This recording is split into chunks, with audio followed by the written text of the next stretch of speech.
Eh bien, bonjour à tous, bienvenue dans cette troisième émission, Les petits pas dans l'écran. Aujourd'hui, nous allons balayer plusieurs sujets de l'environnement, de la nature, comme à son habitude. Nous parlerons bien sûr des animations scolaires et on peut déjà dire bonjour à Fanny. Bonjour à tout le monde. Ça va, tout va bien? Tout va bien. Parfait. On a la chance de recevoir Shames, qui est étudiante à la Haute École de Louvain en Hainaut. Et elle va nous présenter un peu ce qu'elle fait. Bonjour, Shaime. Bonjour à tous. Voilà, elle va nous partager un peu aussi son expérience et le travail qu'elle a pu faire. On dit bonjour aussi en studio à Pierre qui va intervenir aussi aujourd'hui dans un troisième sujet sur le hall du terroir parce que nous allons vous faire découvrir un nouveau partenaire et je n'en dis pas plus. Et surtout, restez bien jusqu'à la fin de l'émission car nous vous proposerons un calendrier du mois de mars riche en événements et en activités. Donc restez bien jusqu'au bout pour avoir toutes les informations, les dates, les horaires des ateliers, des sorties, nature. Enfin vraiment, il y en aura pour tous les goûts. Donc restez bien jusqu'à la fin de l'émission. Et ben, je vais me tourner directement vers Fanny pour le lancement du premier sujet sur les animations scolaires. Alors, est-ce que tu peux me présenter un petit peu ton travail, ce que tu fais au quotidien et comment se déroulent un peu les animations juste avant de voir la vidéo que tu as préparée? D'accord. Donc ça fait à peu près 30 ans maintenant que moi et Christophe on donne les animations 30 ans. Principalement donc, au local de la Hulotte sur le site de la réserve de la Fontaine-Bleue. Donc c'est des animations diverses sur la nature mais aussi sur l'environnement. Dans les écoles par exemple on parle de propreté, etc. Décrit un petit peu toutes ces animations sur notre site Facebook. Mais avec les changements, donc ils ne sont plus. Et donc pour préparer un peu les inscriptions qui ont lieu chaque année, toujours à la même date, à la même heure, c'est-à-dire pour cette année, donc c'est le dernier mercredi du mois d'août, ce sera le 19 août cette année, et donc vers 9h en ligne, les enseignants pourront donc s'inscrire. Donc moi j'ai préparé pour mettre sur notre page YouTube des petites vidéos qui présentent toutes ces animations. Donc en fonction des mois et des saisons qui passent, je proposerai donc soit via l'émission ou alors elles seront mises directement en ligne et vous en serez informés donc, par notre page Facebook. Donc tous les mois je vais essayer donc de faire une petite vidéo. Donc on va commencer par exemple en janvier et février par la présentation des animations sur les oiseaux. Et ensuite au mois de mars, février, donc je n'ai rien fait pour l'instant, mais au mois de mars, c'est le grand moment pour nous d'accueillir en fait les amphibiens. Et donc c'est une présentation de cette animation-là pour voir un petit peu comment ça se déroule, qu'est-ce que les enseignants doivent penser à demander aux élèves. Par exemple en ce moment avec les amphibiens, il faut absolument avoir des bottes. Sinon on ne rentre pas dans la réserve, ou du moins c'est très compliqué avec la boue. Et pour les oiseaux, d'être par exemple bien couverts. Et donc tout ça, je le raconte très rapidement en fait dans des petits teasers que vous allez pouvoir maintenant découvrir.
Belle découverte de ces animations.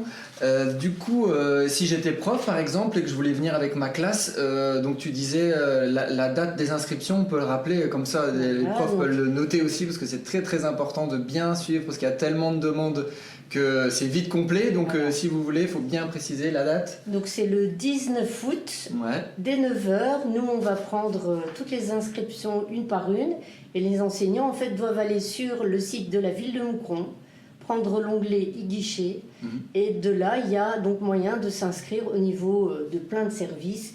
Celui de l'environnement comprendra donc les inscriptions scolaires 2026-2027 déjà. Et donc là, il suffit de compléter le formulaire et nous, on le reçoit. Au fur et à mesure, on répond à ces demandes.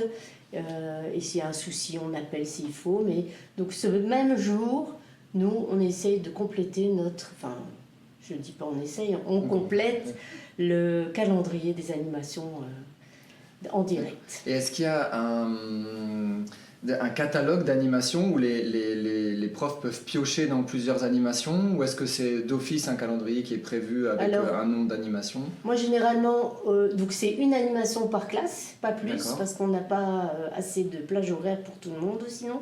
On essaie, donc ce qui se passe c'est que en juin on envoie un courrier rappelant donc la date d'inscription, on envoie ça aux directions, donc parfois ils oublient un peu d'en informer leurs enseignants, donc c'est pour ça qu'on rappelle aussi à tous nos habitués par mail. Et donc là, il y a un onglet dans le formulaire aussi avec le tableau qui reprend chaque animation en fonction de l'âge, parce que tout le monde ne peut pas faire toutes les animations. Et donc, cette année, par exemple, la nouvelle animation biodiversité va pouvoir continuer l'année prochaine. Elle remporte d'ailleurs un petit succès quand même.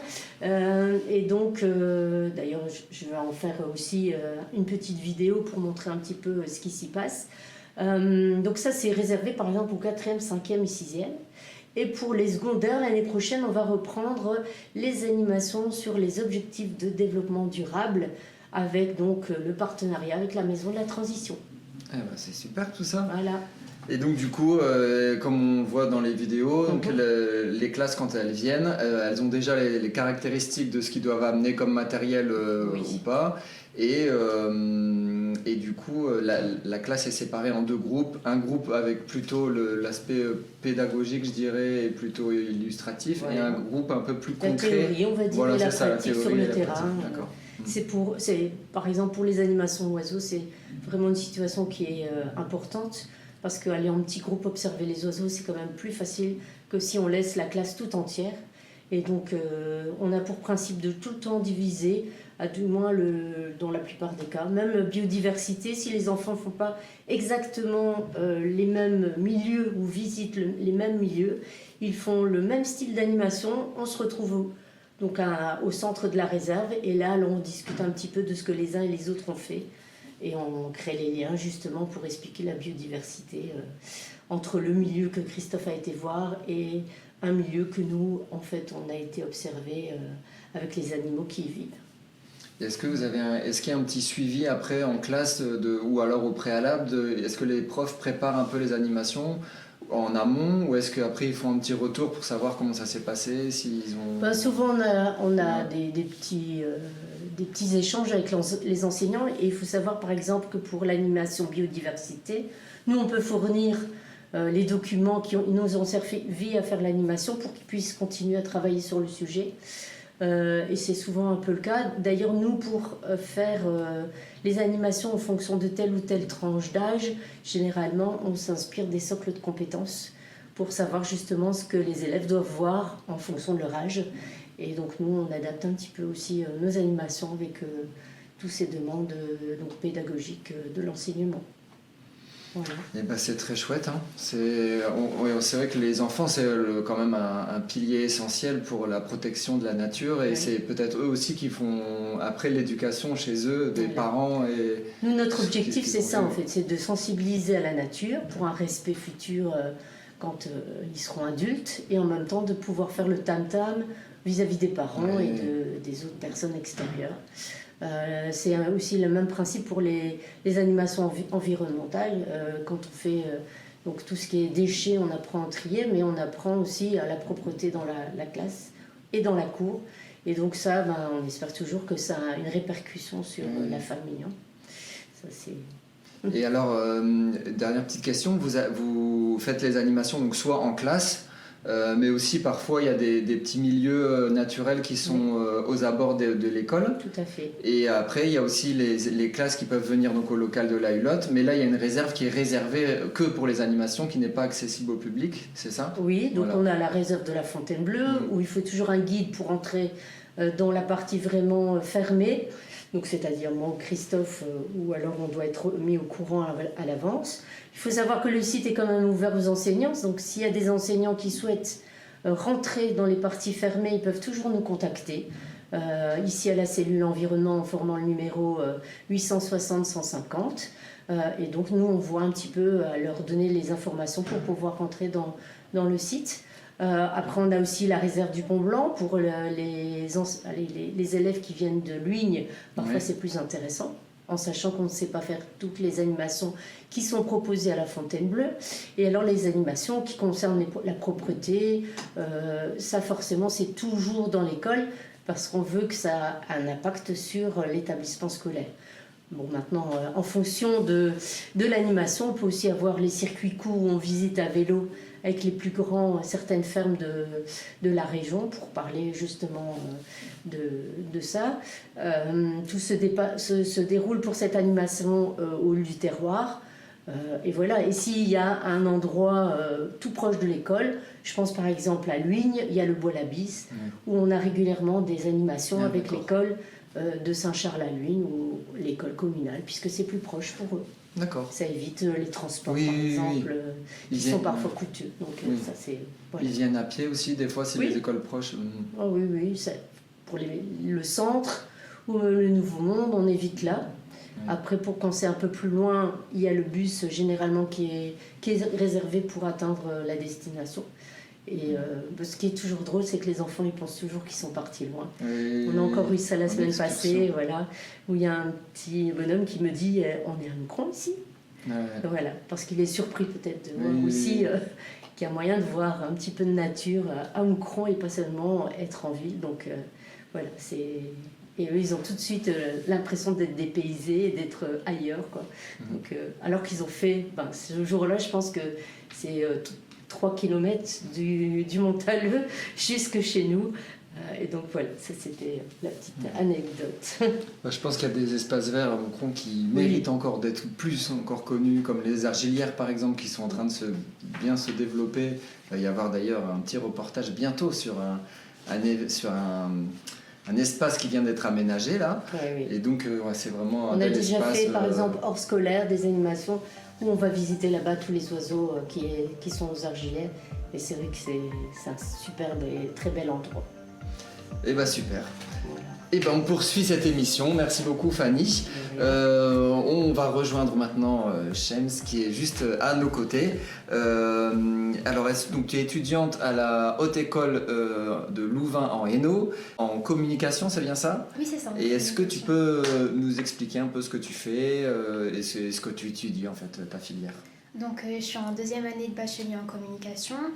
Dans ce bachelier, on touche à 3 axes, l'action culturelle, le journalisme et la communication. Donc on touche un peu à tout, aux caméras, faire des vidéos, mais aussi l'animation socioculturelle, des reportages et des interviews. Donc ça fait plusieurs semaines déjà que tu es à la cellule environnement. Est-ce que l'ambiance est bien? Est-ce que tu te sens bien? Alors j'ai choisi ce stage parce que je voulais voir un peu comment une ville communique, comment une administration communale communique et surtout autour d'enjeux écologiques. Pour l'environnement, etc. J'étais un peu curieuse de voir comment on peut communiquer les ODD et les rendre accessibles en fait au public et aux citoyens. Et est-ce qu'on peut déjà voir des travaux que tu as fait ici? Oui, bien sûr, j'ai fait un petit court-métrage que vous pouvez visionner juste ici. Eh allons-y. On peut le montrer tout de suite. Bonjour, je m'appelle Shems et je suis stagiaire à la cellule environnement. Pendant mon stage, j'ai réalisé plusieurs capsules vidéo sur différents sujets comme les PMC, les amphibiens, le hall du terroir ou encore la formation de la graine à la graine. Le but était surtout d'apprendre à créer des petits clips vidéo attractifs qui donnent envie d'en savoir plus. Si vous voulez voir les capsules, vous pouvez les retrouver sur les réseaux sociaux de la cellule environnement. Bonne découverte! C'est super, c'est un beau travail, franchement c'est dynamique, on voit que ça met de la jeunesse et du dynamisme dans notre travail. Est-ce que tu conseillerais à d'autres élèves ou à d'autres étudiants de venir ici à la cellule ou à la ville sur des projets ? Oui, bien sûr, on touche en plus un peu à tout. On fait des petites vidéos, des reportages, on se déplace.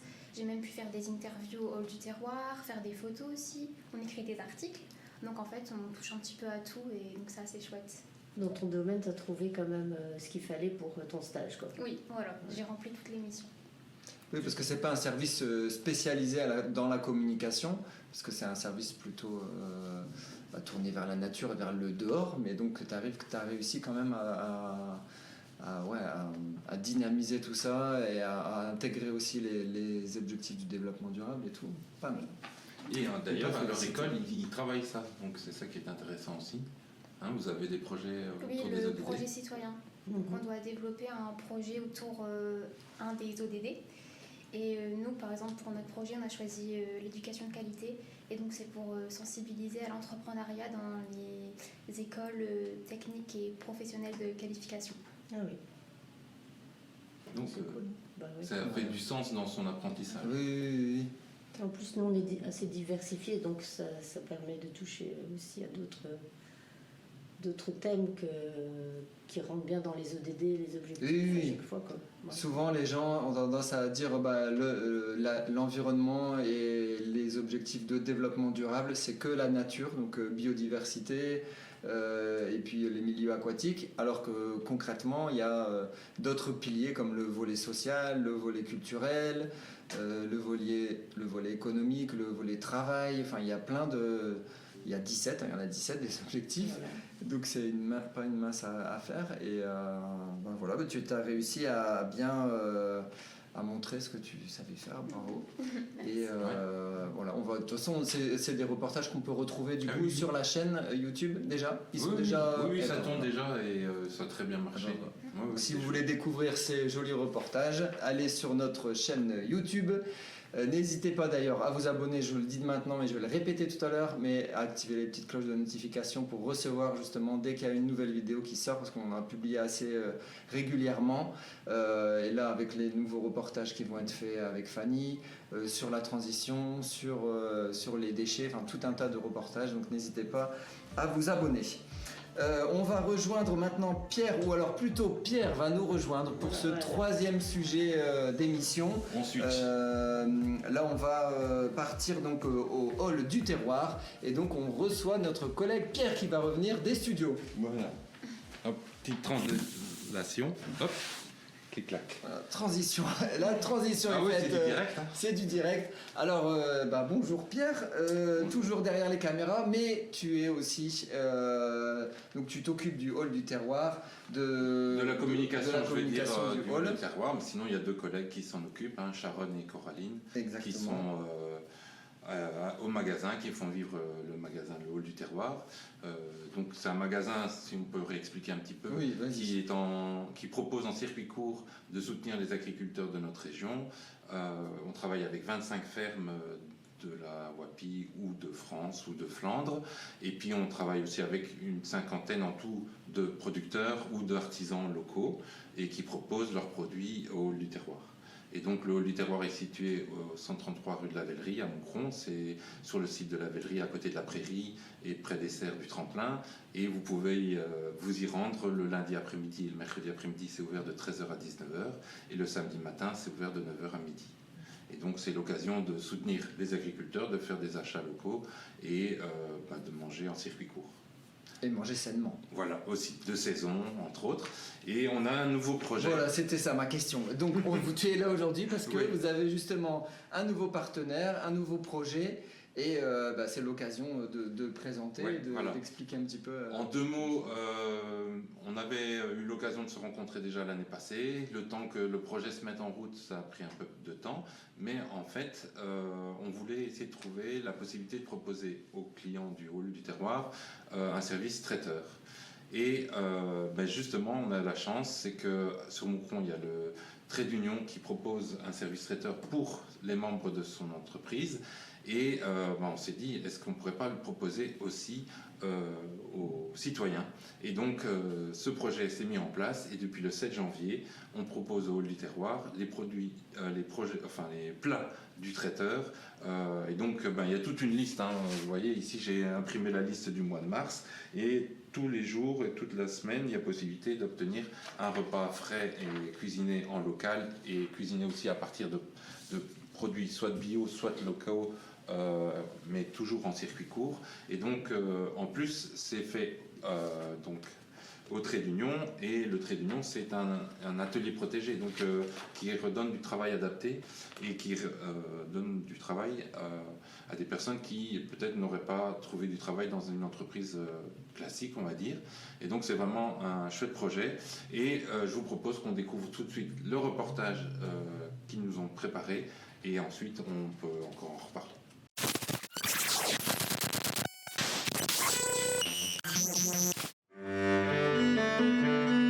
Le projet traiteur, c'est un projet du trait d'union qui donne la possibilité à tout l'ensemble de notre personnel et ouvriers à avoir accès à une nourriture saine, fraîchement préparée, à un prix abordable. Chaque semaine, en fait, on a 3 plats. Selon ce qu'on a en commande, on doit répéter la recette qui est demandée. Donc, en l'occurrence, comme ici maintenant, c'est poulet curry vert. On a cette volonté de rester dans le circuit court. C'est pour ça que nous travaillons avec des fournisseurs locaux, avec des produits issus de l'agriculture biologique et locale. Bonjour Nico, je viens chercher ma commande, mes filets de poulet. Bonjour Vincent, voici. Merci beaucoup. Allez, bonne journée à toi. Il y a une volonté de durabilité avec une cuisine professionnelle électrique qui est nourrie en électricité par nos 600 panneaux solaires installés sur les toits du trait d'union. Et nous allons livrer nos plats avec des véhicules électriques et hybrides. Là, je prépare à manger pour les ouvriers. Là, j'ai mis le four pour cuire le poulet. On le cuit en vapeur pour que la viande reste bien tendre. L'équipe est composée d'anciens chefs issus de l'Oreca et ils transmettent leur savoir-faire à l'ensemble du personnel du trait d'union. Et puis tu fais la même chose. Mais là, ici, tu vas les faire un tout petit peu plus épais parce que ça cuit plus vite que les carottes. C'est une passion et on a des gens ici qui ne sont pas du métier. Et en plus de ça, on leur apprend la technique de découpe, la technique de cuisson. On leur apprend en fait tout ce qui se passe en cuisine, quoi. Ça se fait pas du jour au lendemain, mais quand ils sont motivés, on fait des belles choses, il n'y a aucun problème. Actuellement, nous proposons nos plats à l'ensemble de notre personnel et de nos ouvriers. Dans un deuxième temps, ce sera ouvert à nos clients. Et dans un troisième temps, à l'ensemble du public.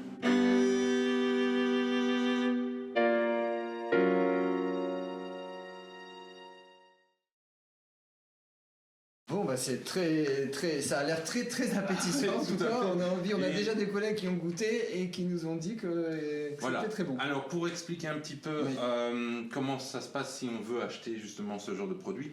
Alors, on a pour l'instant dans la phase de lancement un peu faciliter la vie, c'est que vous pouvez aller directement découvrir les plats préparés qui sont disposés au hall du terroir. Mais sinon, ce que vous pouvez faire, c'est que vous pouvez les précommander par leur site internet. Donc, le site internet, c'est traiteur.be et vous créez un compte client. Et une fois que vous êtes, vous loguez, vous vous identifiez sur le site internet, vous pouvez aller choisir la date, le jour de livraison et le lieu, et là vous choisissez bien sûr hall du terroir, et alors le plat il est préparé, vous le prenez même mercredi prochain, il est préparé le matin, livré avant midi et disponible l'après-midi au hall du terroir. Donc je rappelle les horaires, le lundi et le mercredi c'est de 13h à 19h, vous pouvez aller chercher votre plat qui est précommandé et payé aussi, et comme ça vous venez le chercher, il est disponible au hall du terroir.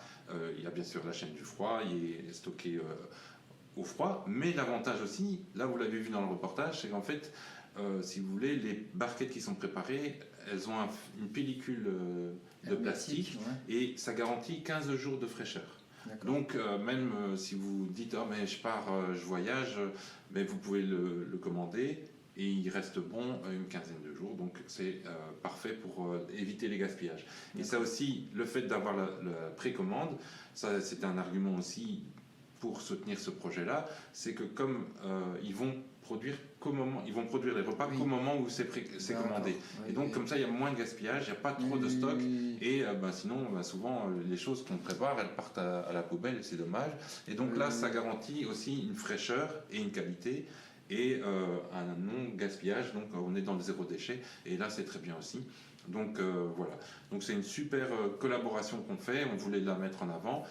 Si vous avez envie de découvrir leurs produits, ils seront sûrement au prochain marché du terroir, du hall du terroir, qui aura lieu le 30 mai. Bon, vous pouvez venir avant au hall du terroir pour découvrir leurs produits, mais ils étaient venus entre autres au marché de Noël faire découvrir leurs plats, et on a déjà eu en janvier et en février des bonnes ventes de ces produits, et donc ça prouve quelque part que c'est de qualité et que ça a apprécié. Et donc n'hésitez pas, si aussi par exemple pour des personnes âgées, vous avez peut-être plus toujours la possibilité de cuisiner, mais de manger un peu diversifié. Donc chaque jour et chaque semaine, il y a des plats différents. Donc c'est l'occasion de diversifier son alimentation. Et ça aussi, c'est positif pour la santé et pour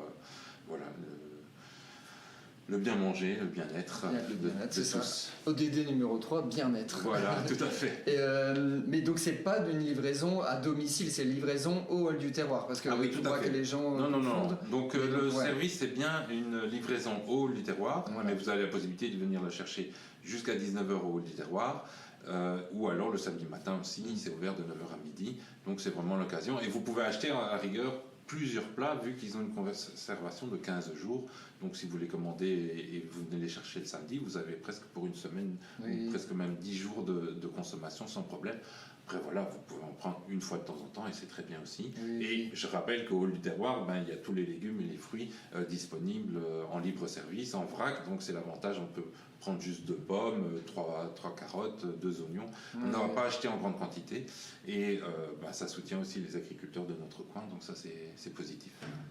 Voilà. Et ça nous a mis l'eau à la bouche tout ça. Surtout sur l'heure du midi. C'est ça, voilà. Et super. On va retrouver le calendrier maintenant, le calendrier des événements.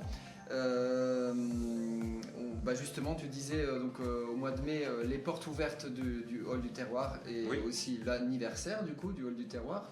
On fêtera Alors, donc c'est les 8 ans du hall du terroir. Ça a lieu donc le 30 mai, le samedi, de 9h à 14h, avec un marché du terroir avec des producteurs et aussi des producteurs ou des artisans qui viennent d'ailleurs, qui ne sont pas directement dans le hall du terroir, mais qui viendront.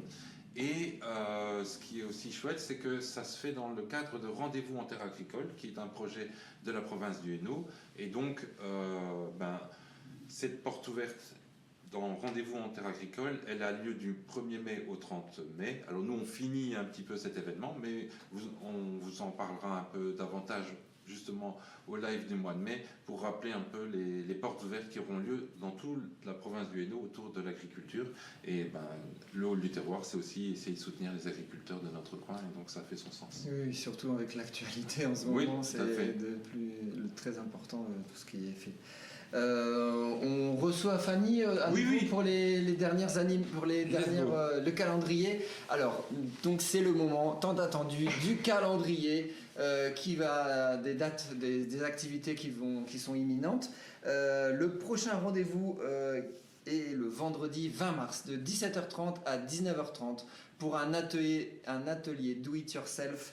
Un moment créatif et chaleureux avec Florence, et donc c'est notre collègue Marion dans le cadre de ces ateliers zéro déchet qui organise ça.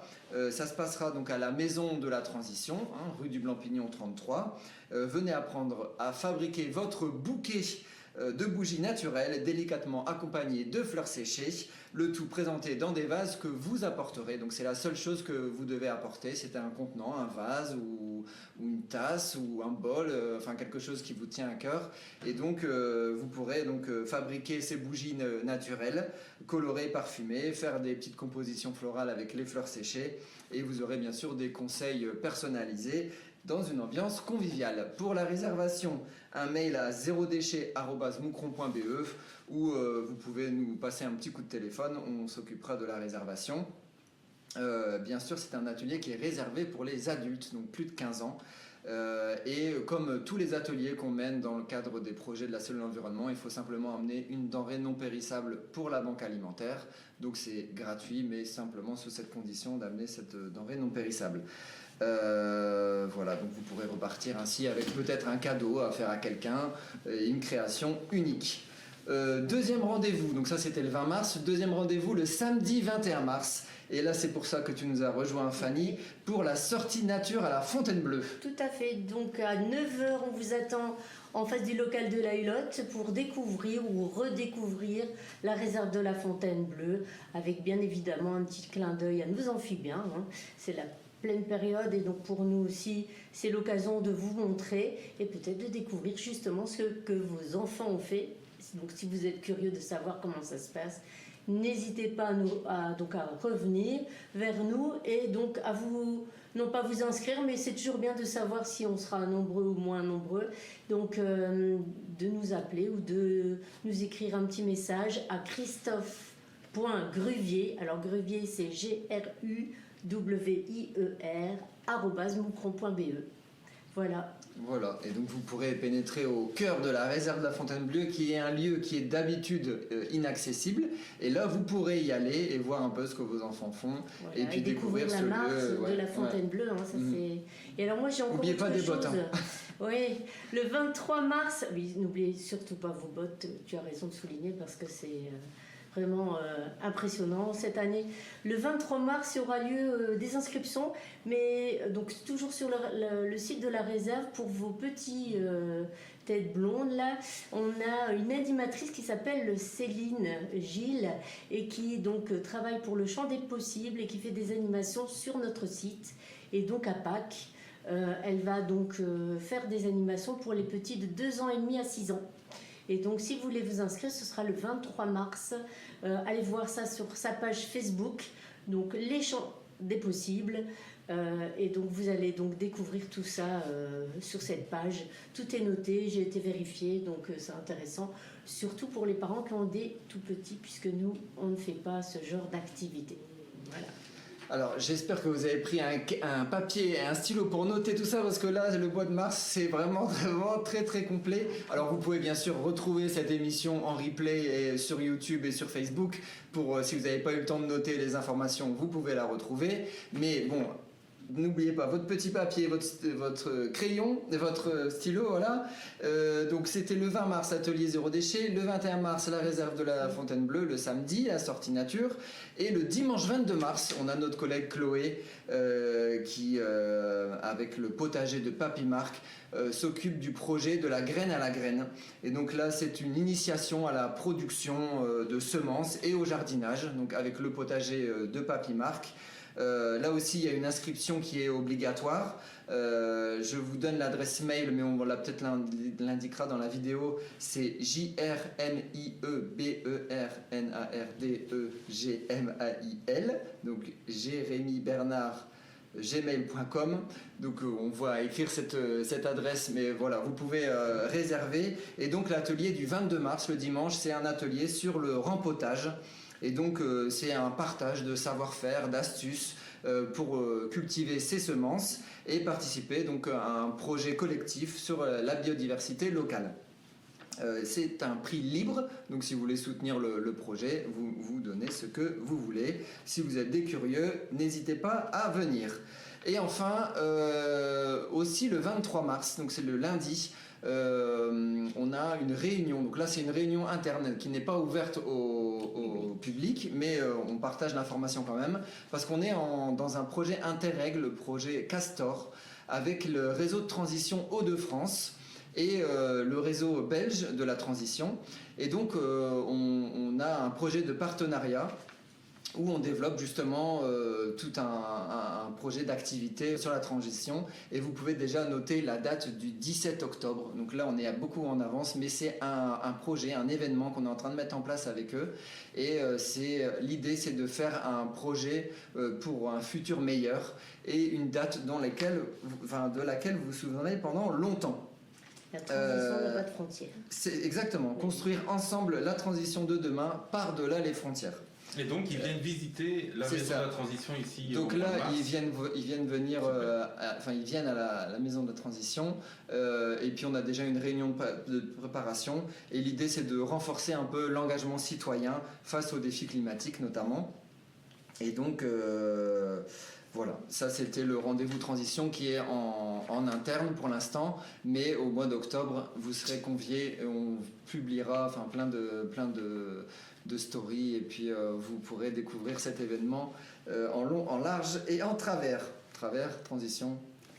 On y arrive. N'oubliez pas aussi le live Faucon qui est toujours en activité, comme disait mon collègue Christophe, 7 jours sur 7, 24 heures sur 24. Vous pouvez suivre les activités de nos faucons à l'église de Dautigny. Actuellement, on voit des visites du mâle et de la femelle qui viennent un peu visiter les lieux. Le mâle offre des proies à la femelle pour essayer de... C'est ça. La séduire. On voit la séduction commence à jouer. Alors il y a des mouches qui sont venues un peu envahir donc il y a un élevage de mouches supplémentaire, mais en tout cas le nid est tout propre et prêt à accueillir les nouveaux arrivants. La nouvelle génération. C'est ça.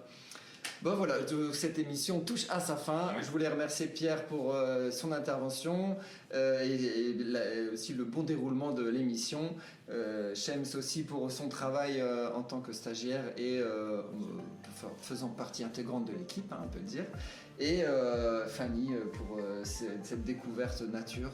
Et on vous donne rendez-vous donc le mardi 21 avril pour la 4e émission qui sera aussi riche et haut en couleurs. Bonne journée à tous. À bientôt. À bientôt. À bientôt.